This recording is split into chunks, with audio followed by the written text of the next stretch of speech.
কৃষ্ণ। আজকে আপনাদের সামনে যে ভিডিওটা তুলে ধরবো সেই ভিডিওটা হচ্ছে আমাদের যাত্রার বাড়ি খাওয়া উচিত নয় কেন। এই জিনিসটা জানতে ভিডিওটা পুরো রকম দেখুন, একটু ধৈর্য সহকারে দেখুন, আপনারা ক্লিয়ার হতে পারবেন। একটা গল্পের মাধ্যমে বুঝে নিতে পারবেন আশা করি ভগবানের কৃপাতে। একটা 10 বছরের ছেলে উদিপুর গ্রামের, সে করেছিল কি, কাশি ধামে গিয়েছিল একটা খুব অভিজ্ঞ গুরুগৃহের কাছে। গুরুগৃহে গিয়েছিল, সেখানে থাকতো, সেবা করত, গুরুর কাজকর্ম করত, গরু বাছুর যা চড়াতে হয় সেই চড়াতো, আর ধর্ম শিক্ষা করত। ভালো রকম ভাবে শিক্ষা করে আসলো দীর্ঘ 20 বছর পর। তাহলে যখন বয়স ছিল 10 বছর, 20 বছর পরে আসছে, তাহলে 30 বছর যখন তার বয়স, তখন সে গুরুদেবকে বলছে, গুরুদেব আমি একটু বাবা মাকে দেখে আসি, বাবা মা কোন অবস্থায় আছে, এই লোকে আছে না চলে গেছে, আমি একটু ঘর থেকে ঘুরে আসি। গুরুদেব বললে ঠিক আছে তুমি যাও। শিষ্য নিজের বাড়ি যেতে লাগলো। যেতে যেতে বহুদূর পথ, তো হাঁটা পথ, এখনকার মতো তো মোটর সাইকেল, রিক্সা, বাস গাড়ি নেই। হাঁটতে হাঁটতে আসছে, আস্তে আস্তে যখন সন্ধ্যা হয়ে গেল, তখন দেখছি যে আমাকে তো রাত্রি যাপন হতে হবে। তো ড্রেস তো বুঝতে পারছেন, বৈষ্ণবের ড্রেস, শিখা, তিলক, সাদা ড্রেস, পাঞ্জাবি, এই যে সব একটা বৈষ্ণবের ড্রেস। এই ড্রেসে তো সবাই ভালোবাসে। একটা গৃহে গিয়ে বলছে, মা কেউ আছো মা? একটা রূপসী মেয়ে, সুন্দরী মেয়ে গেট খুলল। গেট খুলে সেই মেয়েটা তাড়াতাড়ি সাধু বাবাকে প্রণাম করলো, কারণ এই ড্রেস দেখলে তো প্রণাম করবে, এটা স্বাভাবিক কথা। প্রণাম করলো, প্রণাম করে বলছে, গুরুদেব বলেন কি চাইছেন? কি দেখো মা, আমি তো যেতেছিলাম আমার বাড়ি তো অনেক দূর, তো আমি এখানে একটু রাত্রি যাপন করবো, তুমি কি থাকার ব্যবস্থা করে দিতে পারবা? মেয়েটা খুব সুন্দর ছিল, বউটা খুব সুন্দর ছিল। বউটা বলছে, হ্যাঁ বাবাজি আমার বাড়িতে থাকতে পারো। কারণ বাড়িও ছিল সেরকম সেফটি বাড়ি, অবস্থাপন্ন ঘরের বউ, সেফটি বাড়ি। সেই বাড়িতে একটা অন্য জায়গায় বৈঠকের দিকে দেখে পেল সেই বৈষ্ণবকে।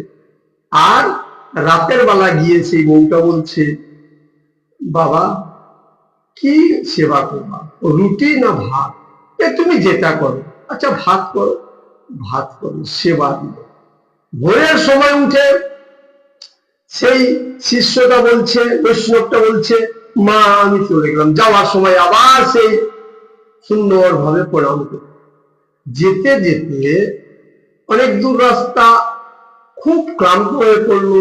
তখন এক রাজবাড়িতে গিয়ে রাজাকে গিয়ে বলছে, রাজা মশাই আমি তো খুব ক্লান্ত, সেদিন ছিল রবিবার, আমি তো খুব ক্লান্ত, আমি একটু বিশ্রাম নেব।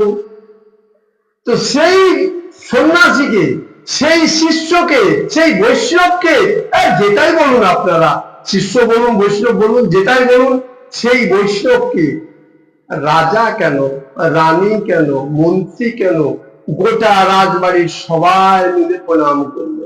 কারণ প্রণাম তো করবেই, আপনারাও তো বুঝতে পারছেন।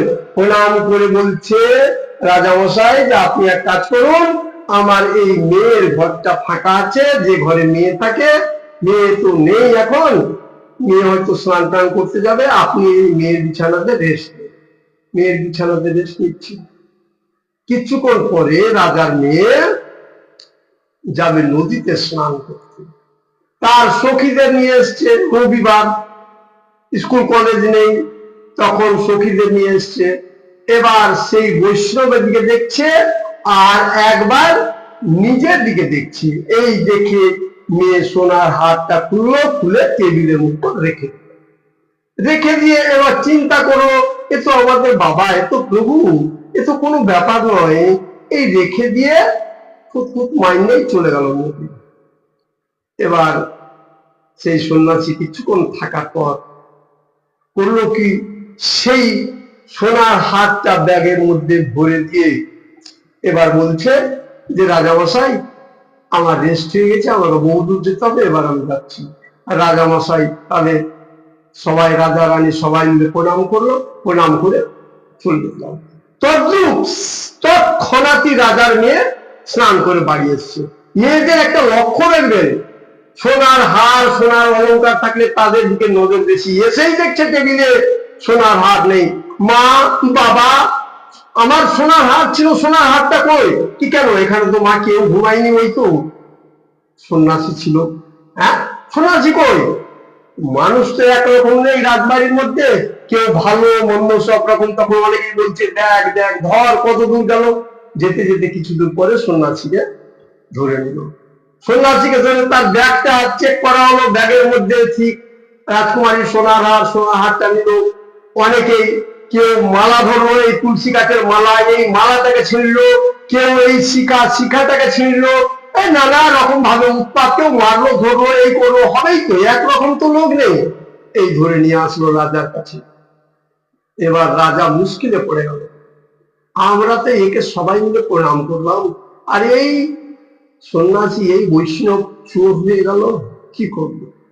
যাক, একটু মারা করে বলে তারপর বললো যে দেখো বাবু, তোমাকে আমি কিছু বলছি না, তবে এরকম করা তোমার ঠিক নয়, এই বলেছে। এবার সে বাড়ি না গিয়ে সোজাই চলে গেল গুরুদেবের আশ্রম। গুরুদেবকে গিয়ে বলছে যে গুরুদেব, আমার এই রকম ঘটনা। গুরুদেব তখন বলছে যে তুমি এক কাজ করো, তুমি তার আগে কার বাড়িতে কি খেয়েছো? আমি এসে এক ভদ্র মহিলার বাড়িতে অন্ন সেবা করেছি, তুমি দেখো তো সেই অন্নটা কোন ইনকামের অন্ন। আসলো, এসে সেই ভদ্র মহিলার বাড়িতে গিয়ে আবার বলছে, যেমনি আসলো ভদ্র মহিলা গেট খুলে শটাং প্রণাম করলো। আপনি ভালো আছেন? হ্যাঁ মা, আছি, কিন্তু আমার একটা দুঃখ। ওই দিন থাকলাম বটে, রাত থাকলাম বটে, কিন্তু বাবাজির সাথে দেখা হলো না। তখন বউটা কাঁদতে লাগলো, বলছে যে বাবাজি আর বলছেন, আমি আমার স্বামীকে বহুবার বলছি যে তুমি এই ডাকাতি করিও না, তবুও তুমি ডাকাতি করেছো। ওই দিন রাতে ছিল না, ডাকাতি করতে গেছে। আচ্ছা ঠিক আছে, আস্তে আস্তে বলো সে যেন ডাকাতি না করে, এই বলে চলে যাবে। এবার গুরুদেবকে গিয়ে শিষ্য বলছে, গুরুদেব সে ডাকাতি করছে, ওই ডাকাতের পয়সা দিয়ে চাল ডাল এনেছিল, আর সেই পয়সা, সেই ডাকাতি পয়সা চাল ডাল খেয়ে আমার মনটা এরকম হয়েছে। আমাদের দেখুন, ঘটনাটা বুঝতে পারলেন? আমাদের এই যে দেহ, এই দেহের মধ্যে শত্রু কটা জানেন কি? শত্রু হচ্ছে 6টা: কাম, ক্রোধ, লোভ, মোহ, মদ, মাৎসর্য। এই 6টার মধ্যে যে শত্রু বেশি বলবান হয় সেই তো কাজ হয়। তাহলে এই সন্ন্যাসীর মধ্যে কোনটা শত্রু বেশি গেছে? লোভ। লোভটা বেশি বলবান হয়েছে, লোভ থামতে পারেনি, তাহলে বলেই সে চুরি করেছে। তাহলে এই গল্পের মাধ্যমে বুঝতে পারছি, দেখবেন এখনো ইসকনের ভক্তরা, জানি না কতটুকু কোন ভক্ত কি করে, যার তার বাড়ি খায় না, একমাত্র এইরকম ব্যাপার। যদিও কারো বাড়ি খেতে হয়, আগে দেখে তার ইনকামটা কোন পথে, সৎ পথের না অসৎ পথে। এই যে নানা রকম ঝামেলা আছে, এর সোজা কথায় যার তার বাড়ি খাওয়া যাবে না। কারণ আপনি যদি ধরেন খারাপ পথের টাকা, খারাপ পথে রোজগার করে নিয়েছে খাওয়ান, তাহলে সেইটাও আমার ভিতরে চলে যাবে। তাই আমরা আপ্রাণ চেষ্টা করব ভগবানের কৃপাতে যতটুকু বাড়ি, যার তার বাড়িতে খাওয়া যাবে না। যদি খাই, আমরা চেক করে খাবো সে কোন পথে করছে। আশা করি ভিডিওটা যদি ভালো লাগে তাহলে আপনারা লাইক, কমেন্ট, শেয়ার করবেন, আর ঠিকভাবে ফলো করে আমার পাশে থাকবেন আবার নিত্য নতুন ভিডিও পাওয়ার জন্য। হরে